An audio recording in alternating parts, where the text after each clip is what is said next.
I just think it's important for people to know, like, just because somebody might look put together on the outside doesn't mean that they're necessarily together on the inside. Be working long hours, so she always had the free. She said I could come with her, figure out up in the streets. I'm a gorilla in the jungle and a shark up in the sea. She like, Papa, you so fire, but get up out the streets. I'm like, baby, what you mean? What you mean? I think you are something special. I take you on a Hey guys, welcome back to my channel. If it's your first time here, welcome.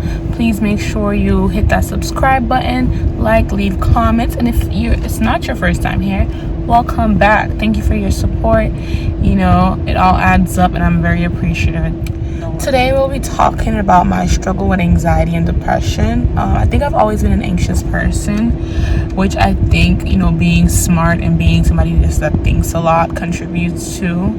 I want to say my most recent panic attack was about 2 weeks ago, and I was just triggered just by my thoughts. You know, I was just thinking about everything I've been going through, and I just started to kind of like just feel like my mind was racing, my heart was beating. I did drink caffeine, and I don't drink caffeine anymore, barely, like never, rarely. I had drank caffeine because I worked an overnight shift and I was really tired and not enough sleep. Nothing I did was making me kind of feel like woken up, so I drank some coffee, and I think that kind of contributed to the fact. And I was a little stressed. I am a little stressed right now just because I'm in like this place in my life where I'm going through a lot of changes and I have to make a lot of decisions about which directions I want to take my life and go with my life. But I'm making this video for two reasons. For people who have people in their lives that have depression and anxiety, you know, to kind of help them understand what it is, what it feels like, and how that they can help that person. And also for the people who have anxiety and depression, to know that they're not alone. There are other people out here, because it's one of those diseases that you can really feel like nobody understands you, nobody knows what you're going through, you know, because for me, depression is more than just sadness. Like, it's not like I just feel sad.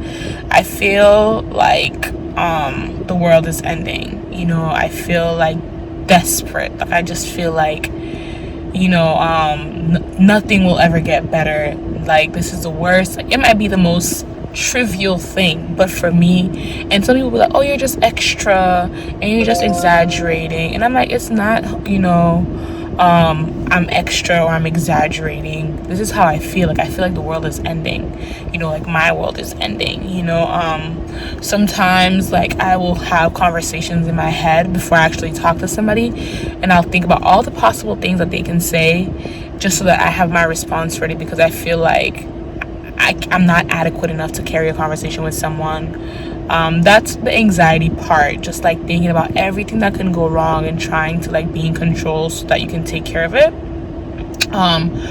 The depression makes me tired.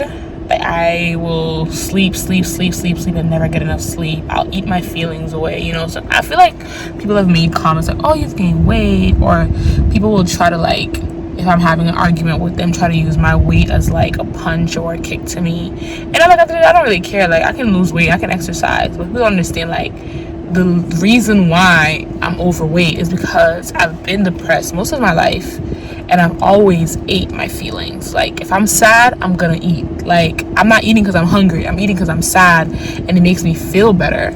You know, people just don't understand, like, it makes me feel better. It's like a drug to me. It's not really like a thing where I'm just eating just to, no, like, it's a vice, you know. It's gluttony. Yeah, and like with my anxiety, and I feel like my depression came from my anxiety, because when I did have like my second major panic attack, which was in 2014, like I had mentioned earlier, it did come on with some depression. Like, I had like some slight depression before, but it was mostly just because, you know, something in my life was going on and it wasn't going the way I wanted it to, and so that made me depressed.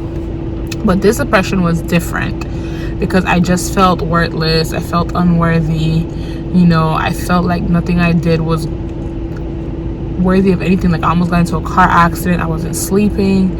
You know, I just was just not functioning. I was always tired. Yeah, and, you know, one thing I will say is my mom has always been there for me. You know, she encouraged me to go to therapy. You know, she will encourage me to go to the gym, you know, to get up out of bed, you know, to talk to her. So I will definitely, like, she never encouraged like my unhealthy coping mechanism. Like, when I drink, she's always like, you can't drink away your pain, you know, you can't eat away your pain, like, go exercise, talk to me, like, you know, she'll cheer me up.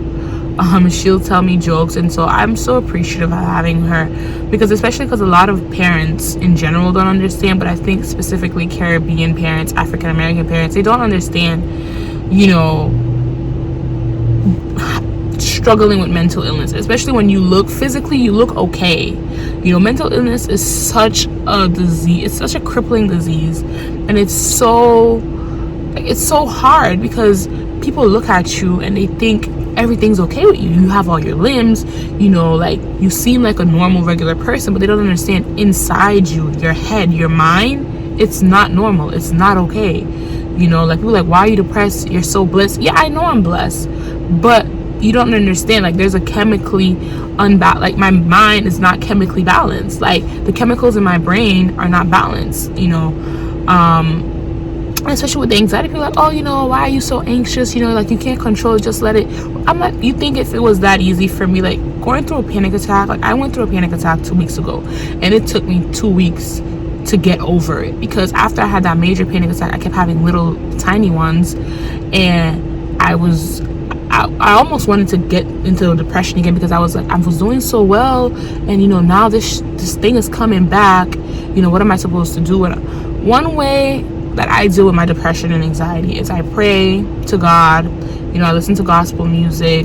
I try to think of all the things that I'm blessed with, the things that I should be happy that I have. You know, I will watch funny movies to make me laugh and kind of make me feel okay with life. Sorry, I just got my hair on, girl. I'm just, you know, I'm feeling myself. Yeah, you know, I'll take myself out on nice dates by myself. Like, take myself out to eat. I told you I love to eat. You know, get my hair done, do my makeup, just to kind of, like, I feel like if I look good on the outside, maybe the inside will kind of mimic it. Go to the gym, exercise, talk about it. I get to some points where I'm like, I'm tired of talking. Like, I stopped going to therapy for this specific reason, because I was like, I'm tired of talking. Like, I'm tired of talking about all these things. Like, I don't want to talk about none of these, I just want to move past it. Like, I'm done. I don't want to talk about this. But you do need to talk about it, you know, and just make sure you have a good support system. And, you know, the people that are there for people who have these mental illnesses, you don't need to know what they're going through, but just show them empathy, show them that you care. You know, like, sometimes those people will be like, oh, I don't want to talk about it, or, you know, I'm fine, I'm okay, just, you know, I just need some time to just deal with it myself. Don't let them do that. Talk to them, be there for them, you know, make them laugh, because that's the easiest, like, that's going to be the best way. Having somebody there for you really will make a difference. At least it has for me. Definitely. I would say, I have like, I don't meditate, but I have, like, practice, like, breathing exercises where when I feel like I'm not in control, I try to breathe, just so that, like, I can kind of calm my heart can stop racing, and then just for me to remember, like, you know, yeah, I might not be in control, and that's okay, but the world's not gonna end because I'm not in control, you know, like, I'm not in control of a lot of things, and the world still goes on, and it still continues on. This is probably the first video I've made that's me. Like, this is me. Like, I'm not perfect, everything in my life is not great, I get depressed, I have suicidal thoughts, I have panic attacks, like, where I feel like I'm, like, my body and my mind are not together, like, my mind is going away and my body is being controlled by something else, and I have to, like, pull myself together, I have to breathe, I have to, like, touch something, think about something that kind of grounds me, and that's really what I feel like anxiety is. Like, you feel like you're not grounded on earth anymore, like, you feel like your spirit is leaving your body, and, like, you're not in control of your body anymore. And again, like I said, for me, definitely prayer, definitely, you know, praying, evangelizing, you know, giving God glory helps me a lot, because I feel like on my weakest day, talking to God definitely always gives me strength. After I had my major panic attack, I couldn't get over it for months. You know, I couldn't be in crowded rooms, I couldn't be outside when it was too hot. Anything that made me feel the way, like, anything that kind of mimicked the symptoms of having a panic attack would make me uncomfortable, and I would feel like I'm losing my mind again. And I literally prayed to God to help me, to heal me. And you know, he has definitely been there for me. Like, I don't know if you believe in God, but I do, and I definitely believe that he is true, and he has shown that in my life over and over again, how true and how real he is. And I don't want to say, like, you know, if you have mental illness you shouldn't get help. Like, yes, God can help you, but God also pushed me to get help too. You know, God also pushed me to like talk to people, to speak to people, you know, to not just kind of hold it all inside. What would you like to do? So sorry, I hit the Siri thing in my car. It's like, what would you like me to do? I want you to feed me because I'm hungry. But yeah, so I just thought it was important to kind of address how I know I have anxiety. So when I was younger, I would get really anxious if I had to walk to the bus stop. When I say younger, I mean like I was probably like 13, 6th grade. Yeah, and it was becoming something that was very crippling for me. Like, my mom would not understand. Like, I would purposely miss the bus. I would rather walk to school than walk to the bus stop. And the reason was, when I was walking to the bus, I was a really tall kid, you know, a little chunky. So I look really matured for my age. Like, I look like, you know, I was 16. Even though I was like 12, 13, I look like I was 16, 17. And I would walk to the bus stop. Like, men would catcall me. And like, I just felt like somebody was gonna kidnap me and put me into like slave or rape me. Yeah, and I just got really nervous from it. And it really was like, I was going to school late. I was always leaving school. I would feel really nervous and like have chest pains or have like nausea. I was always nauseous. And then I think one time I had my mom take me to the emergency room because I think I had chest pain. Yeah, I kept having chest pain. And you know, when I went there, they did an EKG and everything, and they're like, oh, you know, like, we think she has anxiety because her heart is fine, you know, like, she's always nauseous, but like her stomach is fine. And so because of that, I started seeing my middle school psychologist, and she was really helpful. I don't even remember her name. This was like years ago, like over 10 years ago. But I started seeing her, and she prescribed me some anti-anxiety, anti-depression meds. I remember taking them, but mind you, again, at this time I'm like 12, 13, so I'm not disciplined now, and I wasn't disciplined then, so I wasn't taking it like regularly. But I just didn't like the way it made me feel, and I was really scared I was gonna get hooked on them and like be a drug addict again. My anxiety brain talking, and I was just really scared. So I was like, I'm not taking these medication. Like, I don't want to be hooked onto anything. So moving forward, I was really into sports, and I was really into physical activity, and that really helped for a while because it was able to distract me from like what was really going on with me, because I never really addressed any of my real fears or insecurities, or like, you know, what made me depressed or what made me anxious. Eventually what happened, you know, that was my first experience with a therapist. The second time with a therapist would have been way later on. I want to say around 2015, so like 5 years later. After high school, which was in 2014, I graduated 2014, summer 2014. I had a major panic attack. I had to be induced into the hospital. I had a panic attack. I thought I was dying. My heart was gonna stop. You know, my heart wouldn't stop racing. I couldn't ground myself, you know, like I couldn't. When you're having a panic attack, you have to learn coping mechanisms to kind of get yourself out of it. But I just couldn't get myself out of it because I was freaking out more. Like, I just kept freaking myself out. So after that, I started seeing a psychologist maybe like a year after. Yeah, like after that major panic attack, I kept having smaller panic attacks, and I literally was just shutting everyone off. Like, I wouldn't go out, I wouldn't go places, I would stay home. I literally just I couldn't even go to the gym, because whenever I was in a room and I was with too many people, I felt like I was going to pass out. Like, my heart would start racing, like an attack would be coming. You know, I couldn't be in an elevator, I couldn't be anywhere that's too hot. Like, I couldn't deal with life, and I literally would just work, come home, sleep, work, come home, sleep, eat. That's it. Like, I wouldn't hang out with people, I wouldn't do it, I wouldn't go anywhere. After that, at this point, I'm living in Florida. So I graduated high school in Massachusetts. I moved back to Florida after high school to live with my mom because I was struggling being alone in Boston as an 18-year-old. Then I got into an argument with my mom and I moved back to Boston. When I moved back to Boston, I didn't know how to deal with my anxiety. So this is early 2015. I didn't know how to deal with my anxiety, and I was drinking myself away. Like, I was drinking alcohol till I pass out, till I throw up. I was just drinking all my pain away. And the crazy thing is, nobody around me thought this was weird. Nobody around me thought, like, she needs help. Like, no, nobody cared. Nobody cared. This is the point of my story is you got to help yourself, because nobody's going to help you. Maybe you might be one of the lucky few that find people that help you, but I wasn't. JK, my mom was there for me afterwards. Okay. Yes. So at this point, I'm drinking myself away, and I remember going to a primary, like a physical, and like they ask you these questions. They always ask you these questions when you're going, like, are you depressed? Are you homeless? Blah, blah, blah, blah. Or like they ask you, like, do you feel like killing yourself? And I was like, for whatever reason, I felt inclined to be honest about how I was feeling. And so they referred me to a psychologist, and I started seeing her, and with her, we started kind of working.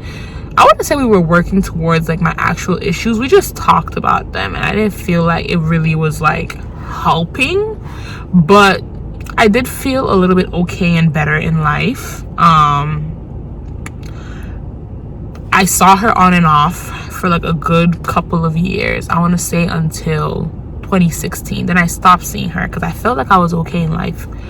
After that, 2017, I started feeling like I was losing control. I was in a really destructive pattern. Like, I cut all my hair off. I went blonde. I was like crying for help, crying for attention, but nobody saw anything. Like, everybody just thought, like, here you are, this crazy person just doing crazy things. But I really was crying out for help. You know, I saw her, and I was expressing myself how I felt, and we talked and talked and talked, and again, I didn't feel like I was receiving any help that I really needed, because I just didn't feel like anybody could understand what I was going through, and I didn't want to go on medication. I wanted to learn how to cope and how to deal with everything going on in my life. Finally, I would say the last time I saw a therapist was when I was pregnant. I was pregnant 2017, like May 2017, 9 months. So May 2017, that's what, so 9 months. Yeah, I had her in December. I think I got pregnant in April, whatever. I saw a therapist throughout my pregnancy because I was highly depressed. I was very anxious. I was anxious about what would happen when I gave birth. I was anxious that I wouldn't be a good mother. I was anxious, like how I'm going to take care of her and everything going on. And honestly, there was a point like I felt like it would be better off if both me and her died. And that's not how I feel, but it's your brain telling you, like, you can't do this. Like, you can't be a good mother. You can't do this. What are you trying to do? Like, you can't do this. Like, just kill yourself. Just be done with this, And my brother was there for me. My brother / cousin, my favorite person. Hi, Ginger, if you're watching this. His name's Ginger, guys. He's not a girl. He's a guy. Yeah, he was there for me. We would talk, and he really was like another person in my life, I feel, that really helped me push through a lot of my hard times. I'm saying all of this to show you, like, right now I'm okay, but I have good days and I have bad days. I have days where I feel amazing and I feel like everything in life is great, and I have days where I feel like I don't even want to get out of bed, but I always try to get out of bed. And if you're going through depression and you're going through anxiety, just hang in there. 99% of what your brain is telling you is not true. You are not worthless. You are not unloved. You are not unlovable. That was my biggest thing. I really believe that nobody would love me. Like, I couldn't be loved, and I would purposely do things to make myself even more unlovable, because low-key, I didn't want to be loved, because I wanted to stay in this destructive pattern that was going on in my life. And then because I just wanted everything to be over, and I just felt like everything I was doing, nothing was working. Like, I wanted everything to be over. And so, yeah, everything to be over. And right now, when I found out I was pregnant, I was a little excited because I felt like, okay, finally I'm gonna have something to live for. Finally I'm gonna have someone to push me to, you know, make me want to do better. And honestly, having a child doesn't do that. So don't have a child and think that they're gonna fix you. Your child can't fix you. Like, yes, you have a baby, you love them, you know, will always be your baby, you care for them, but you will still be depressed, you will still have anxiety, you will still hate yourself, you will still think you're unworthy. Honestly, it adds to it because it's more stressful. But at the same time, you know, I try to have her, the love I have for her, really push me, because now that I'm older and I've talked to my mom and I've talked to other people in my family and come to find out, you know, I'm not so different. You know, my mom's had been depressed before. You know, my grandmother had postpartum depression. You know, she had major depression and she was very suicidal after her mother died. You know, so it was a good thing for me to talk to them because it made me realize, like, I'm not different. You know, like, they understand me, they get it, you know. And that's why I feel like maybe why my mom has always been one of those people that really pushed me to go to therapy, pushed me to, you know, get up in the morning, eat better, exercise. You know, all those things really contribute to your mental health. Like, if you are physically in shape, then you can work on your health, like your mental health. Like, you don't have to worry about, you should, like, you do. And sometimes you honestly have to fix your mind before you can even fix yourself physically, because until you can, like, stop this destructive pattern for yourself, you won't be able to accomplish anything. And this video for me is a way that I'm stopping the destructive pattern, because I really want to hold myself accountable and be a better person. Like, in my mind, I really thought, like, oh, people have to love me, people have to care about me. No, they don't have to. They have their own things they're going through, honey, and you need to be that person that somebody can love. Again, like I said, I still struggle with depression. Like I said, the last time I had a panic attack was 2 weeks ago, and it wasn't for a specific reason. I was under a lot of stress. I drank caffeine, not a lot, but I had like 2 cups of coffee, and I know now I know better. Like, I've already kind of sworn off of coffee. Like, I'm not drinking coffee because the caffeine makes my heart race, and that makes me kind of go into like panic mode. Because anytime my heart starts to race, I feel like a panic attack is coming on, even if my heart's racing for another reason. I hope you guys enjoyed this video. I think this is what I want to do with my channel. I've been feeling very lost in which direction I want to take my channel to, but I think this is what I want to do, which is, you know, just kind of have it be, you know, a setting where I talk about things that I'm going through that others can relate to. You know, maybe we'll do like a beauty video, a hair video, whatever, because that's part of my life too. But I think this is a big part of my life. This literally is a part of my life that I have to deal with every day. You know, sometimes I get depressed and I don't want to go to work. I don't want to get up and I don't want to even eat.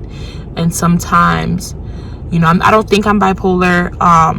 I've never been diagnosed bipolar, but sometimes I get so happy and I feel like everything's great and amazing, and I get into like these manic state, you know.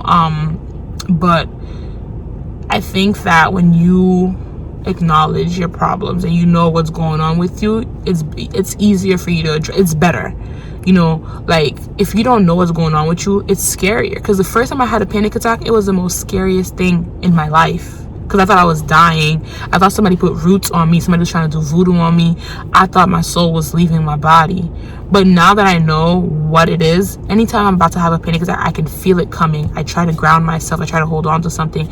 Sometimes I'll try to distract myself with music, with a book, with a movie, a video game, you know, or even just go to sleep, because then when I wake up, I feel a little bit more centered. But that's it, guys. Hope you guys enjoyed this video. Don't forget to like, comment, and subscribe. Give me a thumbs up if you like the video. And I mean, why would you give it a thumb down? Like, we're talking about empowering each other, you know, being conscious of what's going on with ourselves, mental health, well-being. Okay, there's no reason to not like this video.